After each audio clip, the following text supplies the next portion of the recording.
क्यों? क्योंकि एक समय आपके पिताजी में और मुझ में कुछ वार्तालाप, कुछ विरोधाभास की स्थिति आ गई थी। सती ने कहा आपने मुझे नहीं बताया। भोलेनाथ ने कहा तब नहीं बताया तो अब सुन लो। सती ने कहा तो बताइए क्या हुआ था। भगवान शंकर ने कहा कि जब एक बार आपके पिता ने बृहस्पति यज्ञ किया, बृहस्पति सब, तो सभी देवी देवताओं को आमंत्रित किया, मुझे भी बुलाया। दक्ष के आने पर सभी देवी देवता उठ करके खड़े हो गए, पर भगवान शंकर बैठे रहे। क्यों? क्योंकि भगवान शंकर जहां बैठते हैं वहीं ध्यानस्थ हो जाते हैं, तो भगवान शंकर खड़े नहीं हैं। और जब दक्ष का आगमन हुआ और उसने इतने सारे लोगों को खड़ा देखा पर भगवान शंकर बैठे हैं, तो बुरी लग गई उसे ये बात। ऐसे लोग दुनिया में बहुत हैं, प्रजापति दक्ष की तरह, जो 100 अच्छाइयों में एक बुराई ढूंढते हैं। किसी में 100 अच्छाइयां हैं तो एक बुराई होना स्वाभाविक सी बात है, और किसी में 100 बुराइयां हैं तो उसमें एक अच्छाई भी होगी। ऐसा नहीं है कि वो बुरा ही है। 100 बुराइयां हैं तो एक अच्छाई होगी, और 100 अच्छाइयां हैं तो कोई ना कोई कमी तो होती ही है। कमी ना हो इंसान में तो वो भगवान ना बन जाए, ईश्वर ना बन जाए, इंसान क्यों कहलाएगा। लेकिन लोग इस दुनिया में ऐसे हैं जो 100 अच्छाइयों को अनदेखा करके एक बुराई को देखते हैं कि ये बुराई है, खींचो उसकी टांग। लोग ये देखते हैं। और वैसी ही स्थिति है कि 100 लोग खड़े हैं वो नहीं दिख रहा, शिव बैठे हैं वो दिख गया दक्ष को।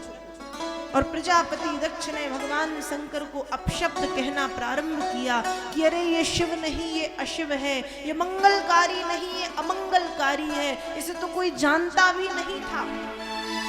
जब से मैंने मेरी बेटी का विवाह इसके साथ किया तो इसे सभी जानने लगे।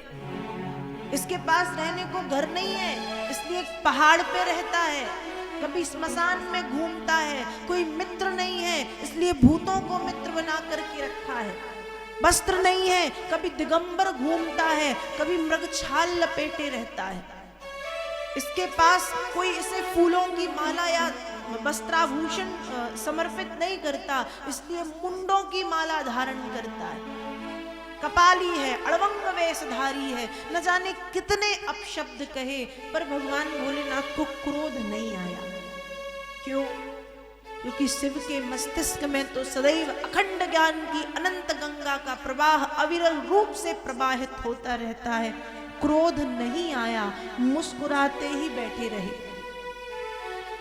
कोई हमें क्रोध दिलाने की कोशिश करे और हमें क्रोध ना आए, हम हंसे उल्टा, तो क्या होगा? जो क्रोध दिलाने वाला व्यक्ति है वो और ज्यादा लाल पीला हो जाएगा। वही स्थिति है, भोलेनाथ को कोई फर्क पड़ना नहीं है और दक्ष हो गया आग बबूला।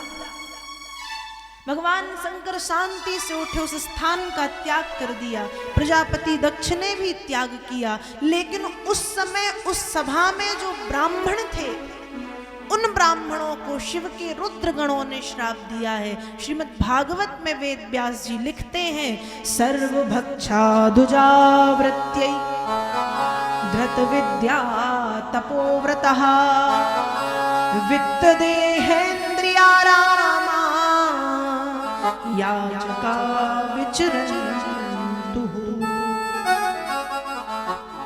जो ब्राह्मण उस सभा में बैठ करके दक्ष के कहने में हाँ मिला रहे थे, उन्हें ये श्राप रुद्र गणों के द्वारा दिया गया। सर्वभक्षादुजावृत्यै, तुम्हें भक्ष और अभक्ष का ज्ञान नहीं रहेगा। क्या खाना चाहिए, क्या नहीं खाना चाहिए, तुम सब खाओगे। सदैव अपनी इंद्रियों के गुलाम बन करके रहोगे और भिक्षा मांगते फिरोगे। ये श्राप ब्राह्मणों को दिया गया और रुद्रगणों ने भी उस स्थान का त्याग कर दिया। भगवान शंकर ने ये सारा वृत्तांत सती को बताया है।